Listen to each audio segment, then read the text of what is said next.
Hello viewers, আসসালামু আলাইকুম। আচ্ছা, আজকে যে বিষয়টি থাকতেছে আপনাদের মাঝে, আজকে তো কোনো নিয়োগের কথা আমি বলবো না। তো সর্বপ্রথম হচ্ছে আমি অবশ্য সর্বপ্রথম হচ্ছে সবাইকে আমি অসংখ্য ধন্যবাদ। সবাই যারা আমাকে ইদানিং হচ্ছে আমার ভিডিওগুলো দেখতেছেন বা সাপোর্ট করতেছেন। বাট হচ্ছে কমেন্ট ইদানিং একটু কম হয়ে গেছে, কারণ হচ্ছে যেহেতু আমি এখন রাশিয়ার প্রাইসটাও হচ্ছে আমি মূলত ভিডিওতে বলে দেওয়ার পরে থেকে মানুষ এখন আর কমেন্টে কমেন্ট করে না। যাকে এটার জন্য অনেক অনেক ধন্যবাদ। ভাই, কমেন্ট করলে যে আসলে তা করতে হবে তা না ভাই। ভিডিওটা আপনি দেখেন, সেটা জাস্ট হচ্ছে মূল টপিকগুলো আমি বলি, আপনার ভালো লাগবে আসবেন। বাংলাদেশে এইভাবে কেউ আপনাদের সাথে কথা বলে না, আমি জানি। বাংলাদেশে এইভাবে আপনার সাথে কেউ কথা বলে না, আপনি মিলিয়ে দেখেন। ঠিক আছে? এইভাবে যে প্রাইস যে আপনাদেরকে পাবলিশের সাথে সামনে যে আপনাদেরকে বলতেছে খরচের বিষয়টা, ঠিক আছে, বাংলাদেশে এটা আর কোথাও বলে না। একমাত্র বলে যে অফিসে আসেন, দেন হচ্ছে তারপর বলতেছি, এমন না। তো ইনশাআল্লাহ, তো আপনাদের মাঝে এটা নিয়ে দ্বিতীয় পর্ব পাসপোর্ট ফেরতের নিয়ে। আজকে পাসপোর্ট ফেরতের আরেকটি ঘটনা আপনাদেরকে বলবো। বাংলাদেশে কোনো এজেন্সি আপনাকে তাদের ইচ্ছাকৃতভাবে আপনাকে পাসপোর্ট ফেরত দেবে না। কোথাও যদি ফাইল জমা দিছে বাট হচ্ছে পাসপোর্ট দেয় করে নাই, দেন হচ্ছে কোথাও আপনাকে অ্যাকসেপ্ট করে না। তো ইতিমধ্যে হচ্ছে আমার হচ্ছে সৌদির কিছু ফাইল নেওয়া ছিল, সৌদির 4টা ফাইল নেওয়া ছিল। এটা তখন যখন হচ্ছে আমি ভিডিও করা শুরু করছিলাম, দেন হচ্ছে তখনই এই 3-4 মাস হয়ে যাবে মেবি। তো এটা ছিল হচ্ছে মূলত ফ্রি ভিসা। সময় নিয়েছিলাম 5 মাস, দেন হচ্ছে আমি 3 মাসের মধ্যে তাকে পাসপোর্ট দিয়ে দিব আজকে ইনশাল্লাহ। তো পাসপোর্ট দিয়ে দিব, আমি নামও প্রকাশ করতেছি। তো পাসপোর্ট দেওয়ার কারণটা আপনি অবশ্যই জানার জন্য খুব উদ্বেগে আছেন যে কেন পাসপোর্টটা দিয়ে দিচ্ছেন। আচ্ছা, সৌদির এটা আমি অ্যাডভান্স নেই, এই জন্য আমি কোনো আপনাকে রোজ রিসিটও দেখাচ্ছি না, চেকও দেখাচ্ছি না।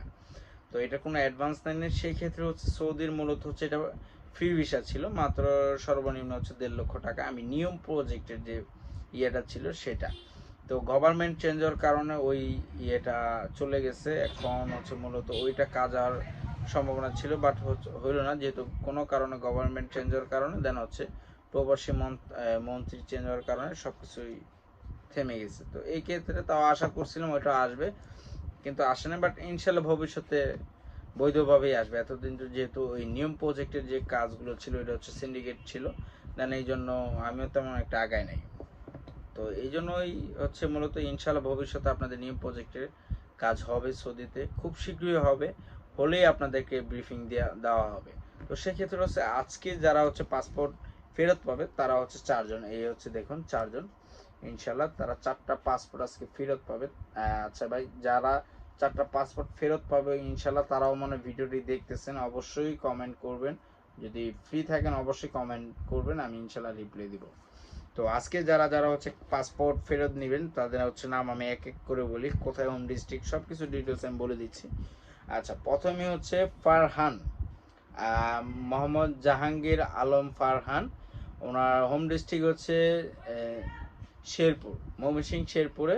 আর ঝিনাইয়াঘাটি সব কিছু ঝিনাইয়াঘাটি সদর মদর যা আছে, পোস্ট অফিসে ঝিনাইয়াঘাটি। তো ঝিনাইগাটি হচ্ছে কেউ যদি থাকেন অবশ্যই কমেন্টে জানাবেন। তিনি হচ্ছে জাহাঙ্গীর আলম ফারহান, তার বাবার নাম হচ্ছে জয়নাল আবেদিন। তিনি হচ্ছে সৌদির জন্য প্লাম্বিং এ দিয়েছিলেন। তিনি হচ্ছে একজন প্লাং প্লাম্বার অ্যাসেসর, হচ্ছে বাংলাদেশ কারিগরি শিক্ষা বোর্ডের উনি একজন অ্যাসেসর ছিলেন। উনি অ্যাসেসর হিসেবে বিভিন্ন ট্রেনিং সেন্টারে যে উনি হচ্ছে প্লাম্বিং এর যে ইয়েগুলো, তিনি হচ্ছে পরীক্ষা নিয়ে টেস্ট নিয়ে তাদেরকে হচ্ছে সার্টিফিকেট প্রদান করতেন। ওই ব্যক্তিও তিনি দিয়েছিলেন। তার স্যালারির জন্য আমরা আমরা বলে দিয়েছিলাম স্যালারি 1.5 লাখ টাকার মতো পড়বে।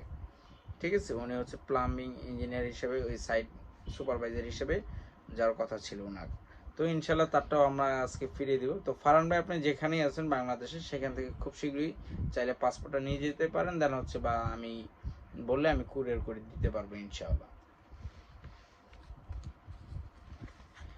এরপর হচ্ছে সেকেন্ড যে থাকতেছে হচ্ছে মোহাম্মদ জাকির হোসেন, বাবার নাম হচ্ছে আব্দুল মাজিদ।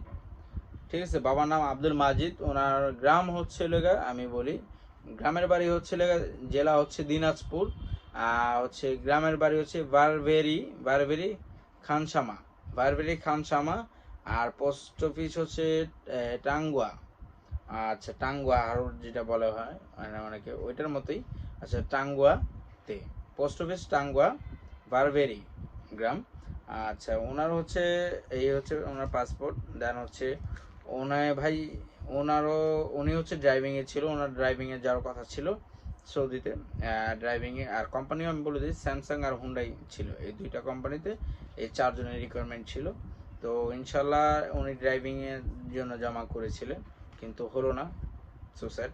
তো জাকির ভাই বাংলাদেশের যে কোনো প্রান্তে থাকেন অবশ্যই আপনি পাসপোর্টটা কালেক্ট করবেন বা চাইলে কুরিয়ার করে দিব ইনশাল্লাহ। সেকেন্ডে যে আছেন, আচ্ছা, এটা হচ্ছে মোহাম্মদ মহিবুল ইসলাম, বাবা হচ্ছে মোহাম্মদ আলী হোসেন, গ্রামের বাড়ি হচ্ছে হলো গিয়া পটুয়াখালী, আর জেলা হচ্ছে পটুয়াখালী, আর গ্রাম হচ্ছে হরিদেবপুর গলাচিপা বাজার, হরিদেবপুর গলাচিপা বাজার, গলাচিপা ইউনিয়ন বা পোস্ট অফিস। তো মহিবুল ভাই, ঢাকার আপনি যে বা বাংলাদেশের যে কোনো প্রান্তে আছেন অবশ্যই আপনার পাসপোর্টটা কালেক্ট করবেন। তো চাইলে কুরিয়ারও করে নিতে পারেন ইনশাল্লাহ। উনি ছিল হচ্ছে ইলেকট্রিক্যাল ডিপার্টমেন্টে ইলেকট্রিশিয়ান হিসেবে ফাইল জমা দিয়েছিলেন। দেন হচ্ছে ওনারটাও হলো না, ব্যাড লাক। এখন হচ্ছে লাস্ট যিনি আছেন, আচ্ছা, তিনি হচ্ছে হইলো, এটা হচ্ছে পুলিশ ক্লিয়ারেন্স। আচ্ছা, অনেকে পুলিশ ক্লিয়ারেন্স কেন, এটা হচ্ছে সৌদির পুলিশ ক্লিয়ারেন্স, সব এই সৌদির জন্য দেখুন। আচ্ছা, এখন যেটা হচ্ছে, এটা হচ্ছে লাস্ট মোহাম্মদ নূর আলম, গ্রামের বাড়ি হচ্ছে কুমিল্লা। আচ্ছা, কুমিল্লাতে কেউ যদি থাকেন অবশ্যই বলবেন। কুমিল্লা বড়কাঞ্চি মনোহরগঞ্জ, বড়কাঞ্চি গ্রাম, মনোহরগঞ্জ ইউনিয়ন মেবি বা কি বলে। আচ্ছা, পোস্ট অফিস হচ্ছে বিপুলাসার, বিপুলাসার পোস্ট অফিস। আচ্ছা, উনি ছিল হচ্ছে ওয়েল্ডারের জন্য জমা দিয়েছিল, কিন্তু হইল না। তো ইনশাল্লাহ নেক্সট হচ্ছে যাদের যাদের হইল না তাদের হচ্ছে আবারও বলা হবে, তারা যদি আমার এজেন্সিতে যায় ইনশাল্লাহ বলা হবে যে আবার নিয়োগ আসলে। বাট হচ্ছে সৌদির আরও নিয়োগ আসলে, কিন্তু তারা হচ্ছে যাবে না, মানে স্বল্প টাকার মধ্যে তারা যেতে চাচ্ছিল ভালো কিছুতে, কিন্তু হইল না। ইনশাল্লাহ স্বল্প টাকার মধ্যে যদি ইনশাল্লাহ কখনো হয় তাদেরকে আমি অবশ্যই জানাবো। তো ইনশাল্লাহ যারা যে প্রান্তে আছেন বাংলাদেশে অবশ্যই পাসপোর্ট আপনারা নিয়ে যাবেন। তো ভিউয়ার্স, ভালো থাকবেন, আল্লাহ হাফেজ।